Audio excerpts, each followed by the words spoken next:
The plateau is pockmarked with salt flats and blackish lakes. तो जो पठार था जहाँ पर ये लोग यात्रा कर रहे थे वहाँ पर वो साल्ट फ्लैट्स का और ब्लैकिश लेक्स का बना हुआ वो पठार था। वहाँ पर झीलें थी, वो ब्लैकिश लेक्स थी, और साल्ट फ्लैट्स थे, मतलब जो एरिया था वो साल्ट से कवर्ड था। The vestiges of Tethys ocean which bordered Tibet. Vestige का मतलब होता है जैसे कि ओशन है तो ओशन से जो भी पदार्थ कह सकते हैं लहरों के साथ में बह करके बाहर आकर के किनारे लग जाते थे, उनको वेस्टिजेस कहा जाता था। वो वहाँ पर इकट्ठा हो गए थे। Which bordered Tibet before the great continental collision, और जिन्होंने तिब्बत के किनारे किनारे जो था मतलब जैसे कि कोई बाउंड्री बनाई जाती है इस तरीके से बाउंड्री बना ली थी। Before the great continental collision that lifted it skyward, क्योंकि जो कॉन्टिनेंटल कोलिजन होता है उस कोलिजन के आने से पहले वहाँ पर जो था ऊंचाई तक उन्होंने एक ढेर सा लगा लिया था। This one was a hive of activity, men with pickaxes and shovels. तो ये ऐसी एक्टिविटी थी जिसको कि आप हाइव ऑफ एक्टिविटी कह सकते हैं। बिल्कुल ढेर लगा दिया था वहाँ पर, और जैसे कि जो लोग थे वहाँ पर वो पिकैक्सेस और शॉवल्स लेकर जा रहे थे।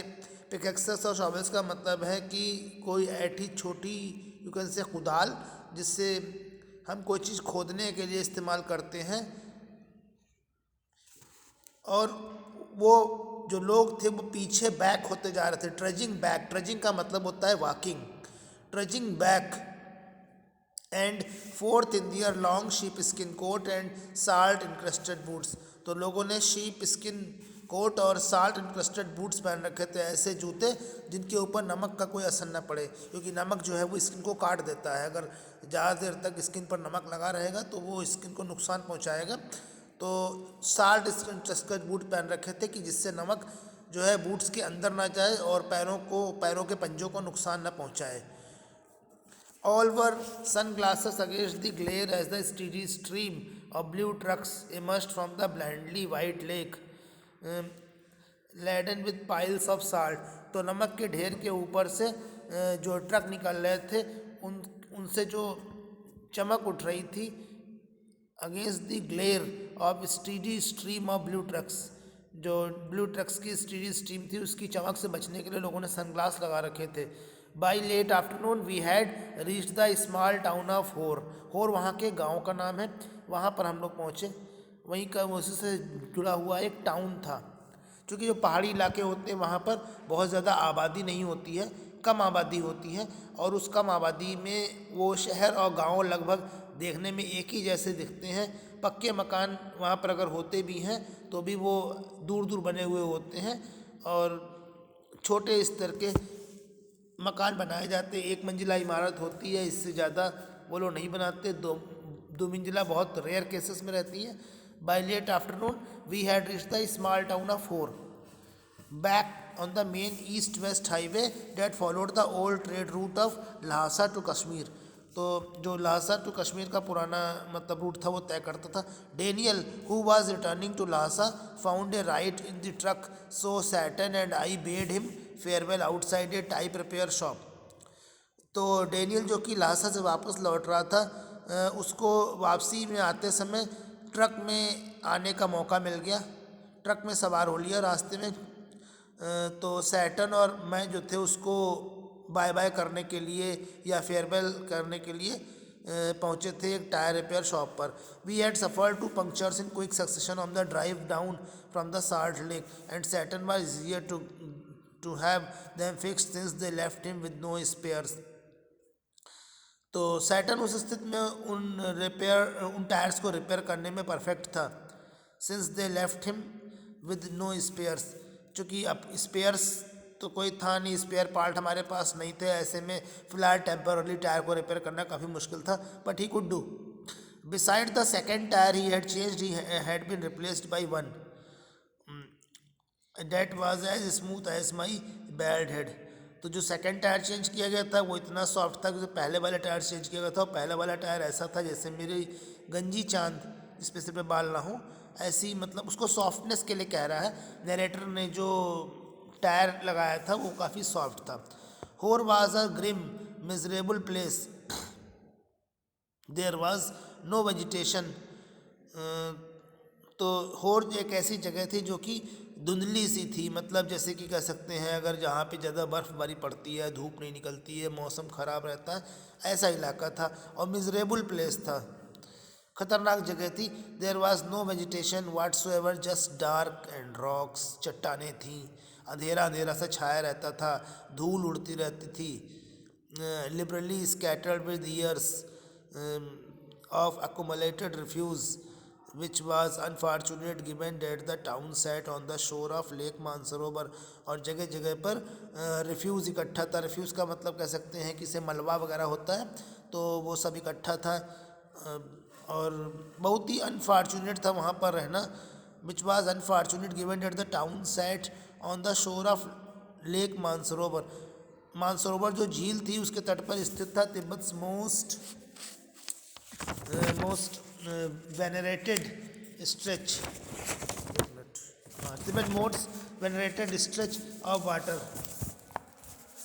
चूँकि झील का पानी जो है वो ज़्यादा बढ़ जाता है तो गड्ढे से बाहर दूर तक फैला रहता है, इस तरह से फैला हुआ था। Ancient Hindu and Buddhist cosmology pinpoints Mansarovar as the source of 4 great Indian rivers. Mansarovar को भारत हिंदू और बुद्धिस्ट कॉस्मोलॉजी का पिन पॉइंट कहा जाता है, मतलब दोनों के लिए वो जगह काफ़ी पूज्य है और तीर्थ स्थल के तौर पर वो लोग उसको देखते हैं। तो यहाँ पर 4 बड़ी महान इंडियन रिवर्स हैं, जैसे कि उसमें 4 के नाम दे रखे इन्होंने, इंदस, गंगा, सतलज एंड ब्रह्मपुत्र। ये 4 नदियाँ हैं। Actually only the Sutlej flows from the lake, but the headwaters of the other all rise nearby the flanks of Mount Kailash. तो इसमें जो सतलज है वो लेक से निकलती है, इसी झील से सतलज का उद्गम होता है। But the headwaters of the others, बाकी जो नदियां हैं उनका उद्गम all rise nearby on the flanks of mount Kailash, वो माउंट कैलाश की पहाड़ियों से निकलते हैं। We were within striking distance of great mountain and I was eager to forge ahead। तो ग्रेट माउंटेन की एक निश्चित दूरी पर हम लोग थे और मैं आगे जाने के लिए उत्सुक था। हम सभी जो थे we were within striking distance of great mountain, अच्छी खासी दूरी थी माउंट कैलाश हमारे बीच में, लेकिन इतनी थी कि वो एकदम स्पष्ट दिख रहा था, इसलिए इसको स्ट्राइकिंग डिस्टेंस कहा गया है कि कोई चीज़ आपको स्पष्ट दिख रही हो लेकिन आपसे दूर हो और आप उसको पाना चाहते हो, वहाँ पहुँचना चाहते हो, तो ऐसी दूरी पर वो था और मैं जाने के लिए काफ़ी उत्सुक था। But I had to wait, Saturn told me to go and drink some tea in Hor's one only cafe.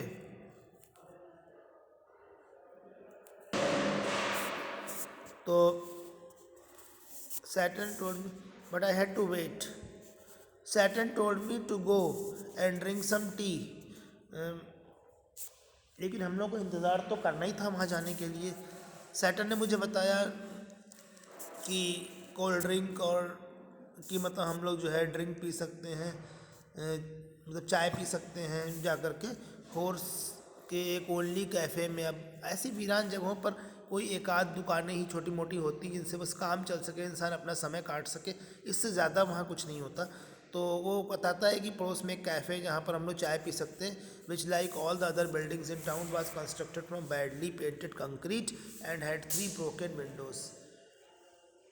तो कंक्रीट का बना हुआ एक छोटा सा, जैसे बिल्डिंग्स यहाँ पर ऐसी बनी होती हैं रफ, बिल्कुल ऐसी दुकान बनी हुई थी। वो एक कैफ़े था और हैड 3 ब्रोकन विंडोज़, खिड़कियाँ भी उसकी थी, वो 3 टूटी हुई थी उनमें से।